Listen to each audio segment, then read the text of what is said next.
Bom dia, boa tarde, boa noite, pessoal. Tudo bem com vocês? Espero de coração que sim. Dando continuidade, então, às nossas aulas, a gente inicia o segundo bimestre, né, apostila 2, e são as organelas citoplasmáticas e organelas não membranosas, que também são conhecidas como organoides, tá?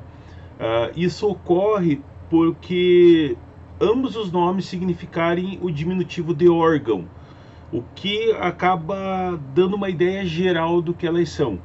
Componentes que desempenham algum papel a nível celular, tá? A gente pode criar uma analogia dentro disso, em que as células elas são fábricas ou indústrias. Então cada célula ela tem o seu papel a desempenhar, tá? E dentro dessa célula, dentro dessa indústria, cada organela tem um setor e um departamento específico. Então eles têm uma função específica. As organelas, todas elas têm funções a nível celular. O conceito de organela, ele acaba assim sendo um pouco obscuro, porque não tem um consenso entre os mais diversos autores, tá? Alguns dizem que as organelas são estruturas presentes em todas as células e que possuem uma função definida.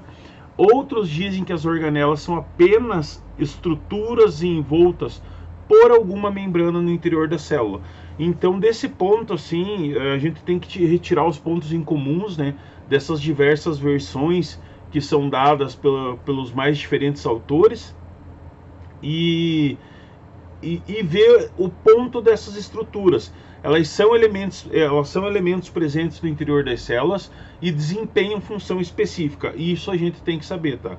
Então todas as células possuem organelas ou organoides que têm um papel e uma função específica. Nenhuma tá lá por nada, tá? Para não fazer nada. Então se divide as organelas em membranosas, né? Que são as delimitadas por algum tipo de membrana biológica, e as não membranosas, as que não são delimitadas por envoltório algum. As organelas não membranosas, que é a primeira parte que a gente vai estudar aqui, são aquelas que não possuem envoltório algum, como o ribossomo, centríolo, citoesqueleto. Já as organelas membranosas, que a gente vai ver depois, tá? São aquelas que são delimitadas por alguma membrana biológica, os cloroplastos, o retículo endoplasmático, entre outros, tá? Então, para o surgimento dessas membranas, acredita-se que elas surgiram de duas formas bem distintas, tá? Primeiramente, a partir de invaginação da membrana plasmática, do mesmo jeito que surgiu os ribossomos, né, que eu tinha comentado com vocês em sala. Então, em algum ponto evolutivo, a célula, por pseudópodes, englobou alguma outra membrana, algum organoide que não foi digerido e tomou papel de quebrar moléculas e repassar energia para a célula, tá? E isso é uma forma de invaginação da membrana, pela membrana plasmática, tá? E assumiu determinada função lá dentro dela. Ocorreu a formação de um bolsão nesse interior da célula, então a célula englobou aquela partícula e se criou um bolsão ou uma membrana protetora em torno desse organoide, né, que acabou desempenhando o papel fundamental na organização celular. E outra teoria é o que a gente chama a da endossimbiose, né, que o surgimento de algumas organelas, como as mitocôndrias, ocorreu com essa entrada de um organismo unicelular em outro, assumindo alguma função vital ou produzindo uma vantagem adaptativa para o indivíduo. Então, ocorreu assim, a princípio, uma relação ecológica, né, que acabou beneficiando ambos os seres. E isso daí, como agregou um ponto a mais na evolução celular, isso daí se perpetuou ao longo da história evolutiva, tá? Que dois seres, por mutualismo, eles se juntaram para melhor sobreviver ao meio, e isso foi englobado evolutivamente. A teoria mais assim apoiada ainda é a da endossimbiose, tá? Que esses organismos se juntaram para melhor sobreviver. e com relação às suas funções, elas são as mais variadas possíveis. Isso porque, assim, dentro de cada organela, a responsabilidade o que acontece a nível celular é responsabilidade das organelas celulares. Então nós temos assim que as estruturas mais comuns, né, das células e sua função geral, a gente vai ver uma por uma, tá? Mas só exemplificando todo esse mundo celular, a gente tem os ribossomos, por exemplo, que são responsáveis por produzir proteínas, o centrômero, que é uma organela multifuncional que tem relações com a divisão celular. Então, quando a célula está preparada para se dividir, ele começa a entrar em ação. Ele está relacionado com a locomoção, com a fixação celular. As mitocôndrias, que são relacionadas à respiração celular. Os cloroplastos, no caso das células vegetais, que apresentam estruturas, que são os plastos, né, que são responsáveis pela fotossíntese. O retículo endoplasmático liso e rugoso, que são organelas membranosas com função relacionada à produção de moléculas importantes para a célula e também relacionadas à desintoxicação celular, ou seja, tudo que não vai ser utilizado pela célula ou resíduos celulares são englobados pelo retículo endoplasmático rugoso e são colocados em bolsas e jogados para fora da célula. Além dessas, também a gente tem o complexo de Golgi, que tem uma organização de logística celular, ou despache, né, no interior da célula. Então ele que manda o que é preciso dentro da célula. O lisossomo, que se envolve com a digestão intracelular, que é ele que vai englobar as partículas da célula e degradar ela em moléculas menores. O perixomo, que atua na quebra ou transformação de substâncias tóxicas à célula, e o citoesqueleto, que é responsável pela movimentação interna e estabilidade celular, tá? Ele é muito importante dentro desse contexto de estabilidade que mantém todas as células estáveis, sem muita alteração na sua estrutura morfológica. Uma vez assim que a gente tem ideia do que são organelas, né, que são pequenos organismos que desempenham trabalhos e funções específicas dentro da célula, a gente tem que ressaltar que a constituição de cada célula é bastante variável, tá? Então nós temos as células do tecido epitelial, células do tecido muscular, células do tecido ósseo, todas com funções bem específicas num organismo vivo. E as células vegetais com função específica também nos vegetais. E o que determina isso é a presença ou ausência dessas organelas, tá? E a quantidade de organelas que tem no interior celular, ela varia, ela é bem variada, como a questão dos ribossomos que eu tinha comentado com vocês, que se eu desempenho uma atividade uma atividade física, por exemplo, que pede muito do meu corpo, então a célula vai produzir mais ribossomos. Os ribossomos vão se produzir dentro da célula, lembrando que o ribossomo ele tem DNA próprio, tá? Ele não depende do DNA celular, então se você tem uma necessidade disso, tem uma produção maior de ribossomos a nível celular. Então essa variação ela depende, tá, do tipo celular em questão e do organismo que contém esse tipo celular. Aí dentro dessas organizações celulares,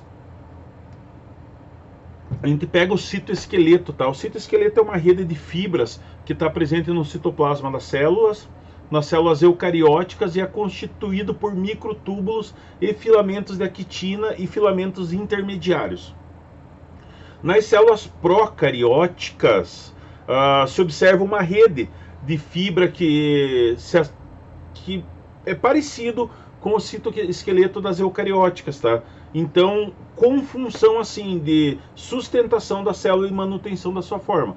Então, eu pego uma célula, eu tenho uma rede de fibras dentro dessa célula que auxilia na sustentação, tá? Dessa célula. Se eu pego um ser que é eucariótico, né, eu tenho uma estrutura mais rígida, um procariótico, uma estrutura um pouquinho mais variada. Se eu pegar os vegetais, as células de sustentação, elas são mais duras, né, elas são mais rígidas, devido à própria parede celular da célula possuir possuir a estrutura vegetal, né, do meio, e ela acaba tornando essas fibras mais concisas. E numa célula animal eu tenho essa rede de fibras um pouquinho mais maleável, mas ela mantém a sustentação e a manutenção da sua forma, tá? A rede de fibras é feita à base de proteínas e está localizada no citoplasma da célula. Então eu tenho a célula, ela está localizada dentro do citoplasma. Formado, né, a presença dessas proteínas que são estruturais, elas estão associadas à manutenção da forma das células. E a presença de proteínas motoras, elas estão associadas a diversos tipos de movimento que acontece nas células. Isso desde movimentos celulares, do tecido epitelial, do tecido muscular, do tecido sanguíneo, são todas proteínas que fazem esse papel motor a nível celular. Ela é uma estrutura bem dinâmica, tá? Sendo mantida por interações fracas que permite que ela se decomponha em uma determinada região da célula e se reestruture em outra região, de acordo com a necessidade celular. Como ela é constituída por subunidades pequenas, o processo de associação e distribuição ocorre de uma maneira bem rápida. E como função, né, as principais funções que nós temos é a manutenção da forma da célula, principalmente em células que não apresentam parede celular, que são as células animais, suporte mecânico para a célula, manipulação da membrana com a formação dos vacúolos alimentares dentro das células, o movimento das células, o movimento ameboide, né, que ele prolonga pedaços, né, partes dessa célula para que ela consiga se movimentar. Isso está presente nas amebas, então é relacionado ao citoesqueleto.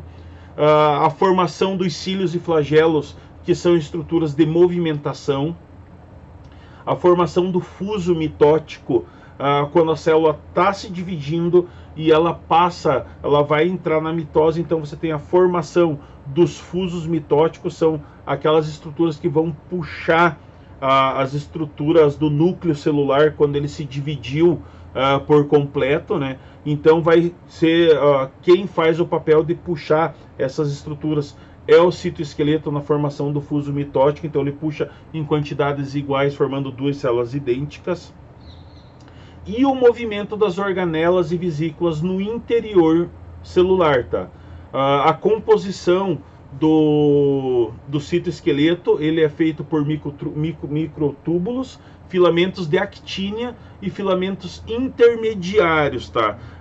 Dentro disso, os microtúbulos, eles são constituídos por moléculas de proteína, de alfa e betubulina, tá? E formam tubos longos e ocos, medindo mais ou menos 25 nanômetros de diâmetro.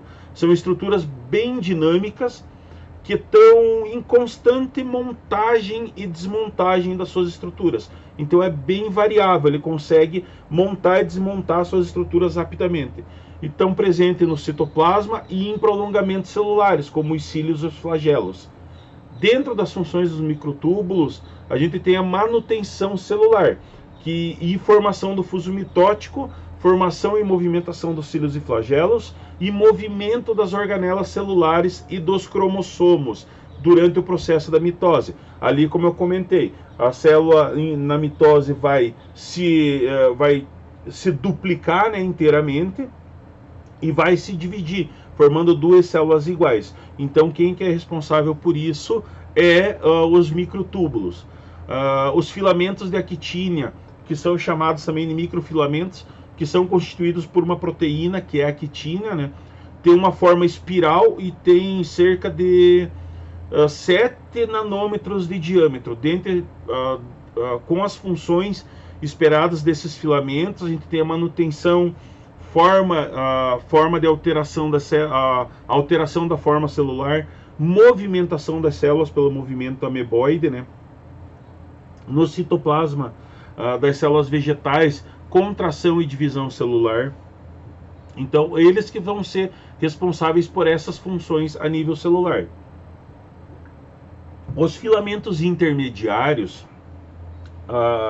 O tamanho deles varia de 8 nanômetros a mais ou menos 12 nanômetros, né, de diâmetro. São constituídos de 50 tipos diferentes de proteínas, dentro dela a queratina e a desmina.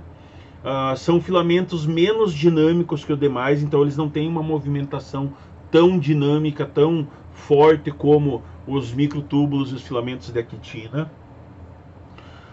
Não são encontrados em todas as células eucarióticas e estão relacionados à manutenção da forma celular. A formação da lâmina nuclear, que reveste a membrana nuclear internamente e ancora os cromossomos e os poros nucleares, e ancoragem de diversas organelas no citoplasma da célula. Nas células vegetais, eu tenho a constituição por essa rede tridimensional de fibra proteica, né, que engloba os microtúbulos e os filamentos da actina, que tem, assim, podendo em algumas células estar presente o filamento intermediário, mas assim tem pouco conhecimento da função e estrutura nessas células. O citoesqueleto, a formação do citoesqueleto das células vegetais está relacionada com os processos de movimentação de organelas pelo citoplasma, divisão celular, crescimento celular, diferenciação celular, tá? Esses são os papéis que ele o citoesqueleto vai desempenhar a nível celular. Aí a nível celular ainda eu tenho os centríolos, né, que são estruturas mais difíceis de se observar a microscópio óptico, porque elas são muito pequenas, mas você consegue diferenciá-la bem a microscópio eletrônico. A presença e participação nos processos de divisão celular são conhecidas já há bastante tempo, tá? Porque eles que organizam a divisão celular. Então, com o avanço do microscópio eletrônico, elucidou a estrutura do centríolo, tá? Eles existem de dois tipos nas células, cada qual com aspecto de cilindro, constituído por 9 conjuntos de túbulos triplos. Então eles ficam em cilindros, né? Cada um deles é constituído por 9 conjuntos de túbulos, e cada túbulo é triplo. Tem natureza proteica, são formados à base de proteína. Cada conjunto triplo na realidade, um microtúbulo que foi citado é um microtúbulo relativo ao citoesqueleto. Em qualquer organismo estudado, não tem exceção quanto a isso, tá? O centríolo tem a mesma estrutura característica, os 9 túbulos triplos, e formando juntos um cilindro.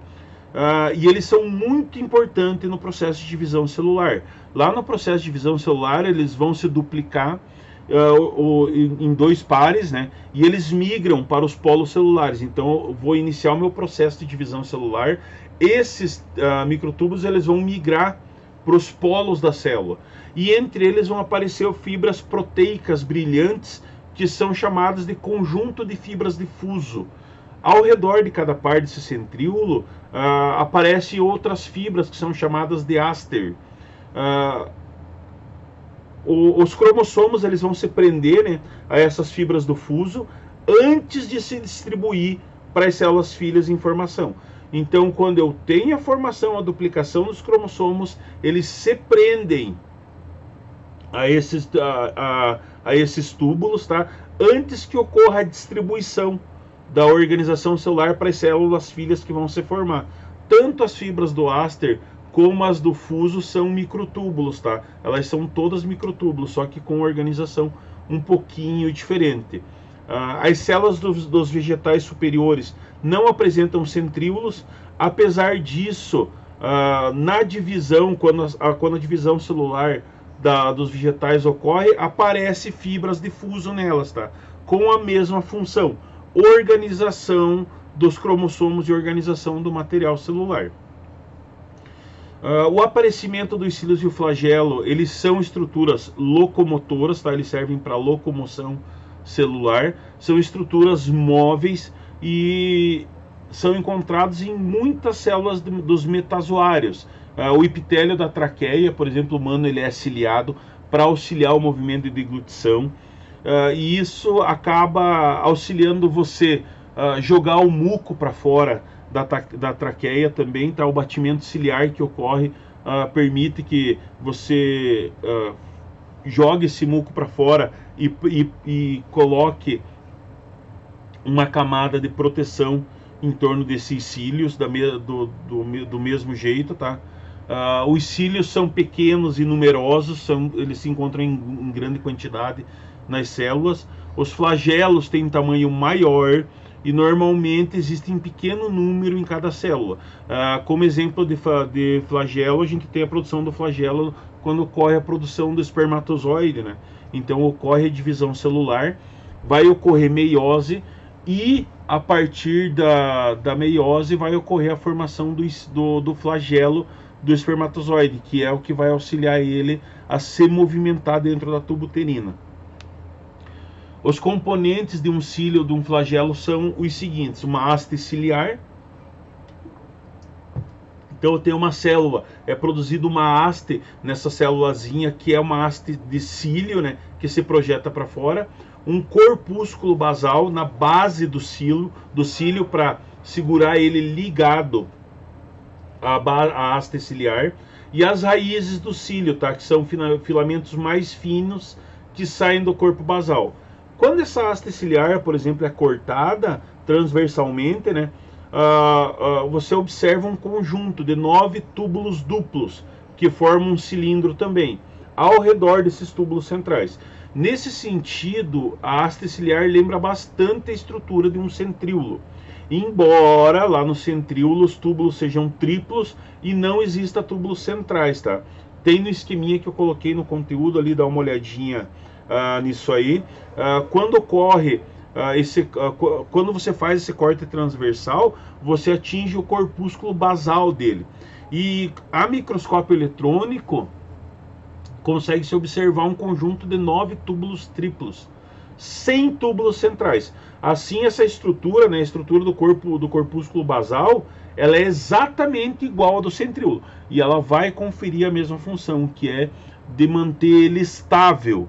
A semelhança anatômica entre os centríolos, entre cílios e flagelos, deixam claro que a origem é a mesma, tá? A mesma origem dos centríolos, cílios e flagelos, eles têm a mesma origem básica, mas desempenham um papel diferente no meio.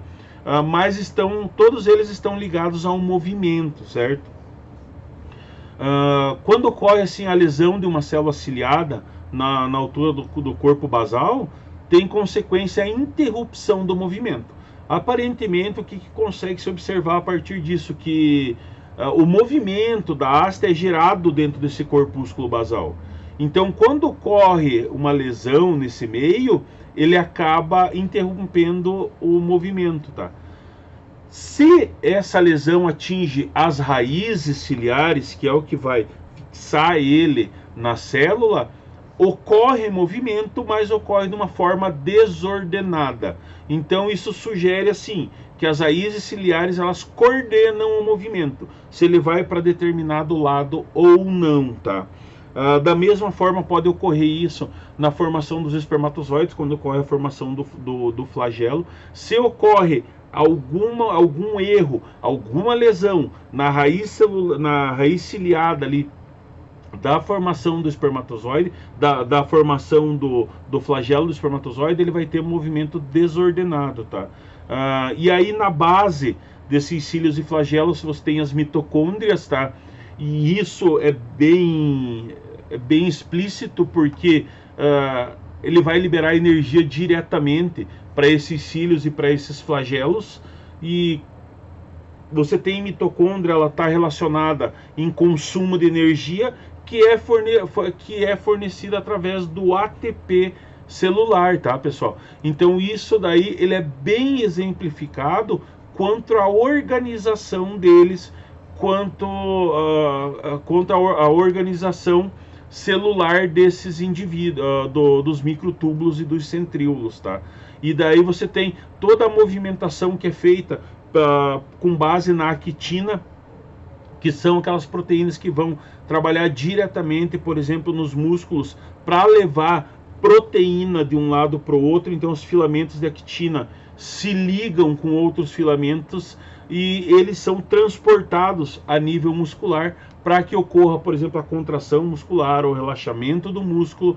Eles estão diretamente ligados a essas estruturas de microfilamentos, certo? Deem uma olhadinha, pessoal, no material que está em anexo aí. Qualquer coisa, manda os questionamentos. Eu quero que vocês resolvam aqueles exercícios da página 11 e 12, tá? Só aqueles ali, porque daí depois a gente vai entrar nas organelas membranosas e aí a gente vai ver cada uma delas direitinho. Fiquem bem, tá? Continuem tomando os devidos cuidados, que é importante nessa fase agora. Um grande beijo e até a próxima aula.